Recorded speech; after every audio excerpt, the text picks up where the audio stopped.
দর্শক এই মুহূর্তে কথা বলছেন বিএনপির ভারপ্রাপ্ত চেয়ারম্যান তারেক রহমান। আমরা সরাসরি যুক্ত হচ্ছি সেখানে।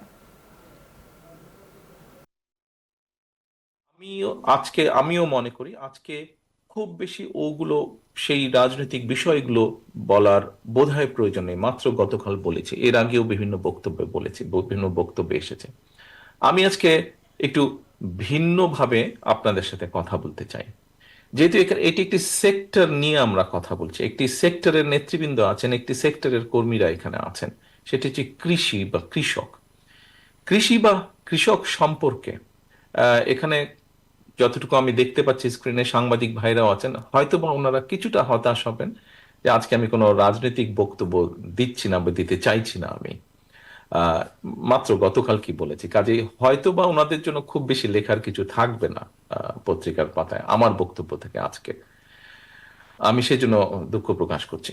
এখন উপস্থিত প্রিয় নেতৃবৃন্দ, কৃষি সম্পর্কে আপনারা কৃষক দল, আপনারা বাংলাদেশের প্রায় 4,000-এর মতন ইউনিয়নে আগামী 3 মাসে যাবেন, কৃষকদের কাছে যাবেন, কৃষকদের কথা শুনবেন, আহ, তাদেরকে চেষ্টা করবেন আমাদের দলের সদস্য পদ গ্রহণের জন্য।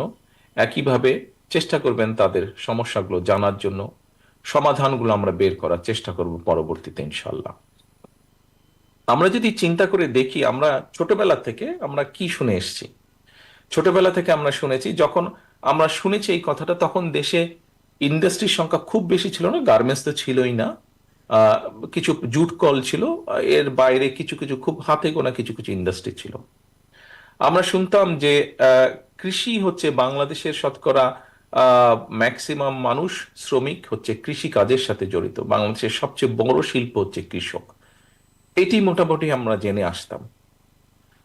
আজকে আমরা যদি জিজ্ঞেস করি এই অবস্থার কি পরিবর্তন হয়েছে, আমার কাছে তো মনে হয় না যে এই অবস্থার পরিবর্তন হয়েছে। এখনো আমি মনে করি কৃষি বাংলাদেশের সবচেয়ে বড় শিল্প। এবং কৃষককে যদি আমরা শ্রমিক হিসেবে ধরি, তাহলে আমরা বলতে পারি এই সেক্টরেই সবচেয়ে বেশি মানুষ বা শ্রমিক কাজ করছেন এই সেক্টরে। অর্থাৎ এই সেক্টরে যে শ্রমিক, তার সংখ্যা বিশাল। আমরা গার্মেন্টস সেক্টরে অনেক সময় বিভিন্ন হিসাব দেখি যে 20 লাখ, 25 লাখ, 30 লাখ বা 50 লাখ মানুষ কাজ করছেন। কিন্তু আপনি যদি গ্রামে গঞ্জে সারা বাংলাদেশে দেখেন আপনি, তাহলে আমরা দেখতে পাই, খুব সহজেই আমরা যেটি দেখতে পাই সেটা হচ্ছে যে প্রায় প্রতিটা মানুষ কোনো না কোনো ভাবে কৃষির সাথে জড়িত, এবং সেটি নারী হোক বা পুরুষ হোক। আমরা খেয়াল করে দেখলে দেখবো যে বাংলাদেশের আমার অর্ধেক জনসংখ্যার অর্ধেক হচ্ছে নারী, এবং এই নারীদের একটি বিশাল অংশ কিন্তু কৃষির সাথে জড়িত। কাজে আমরা যদি পুরুষ এবং নারী দুটোকে একসাথে যোগ করি, দেখা যাবে যে বোধহয় এই সেক্টরে সবচেয়ে বেশি শ্রমিকের সংখ্যা।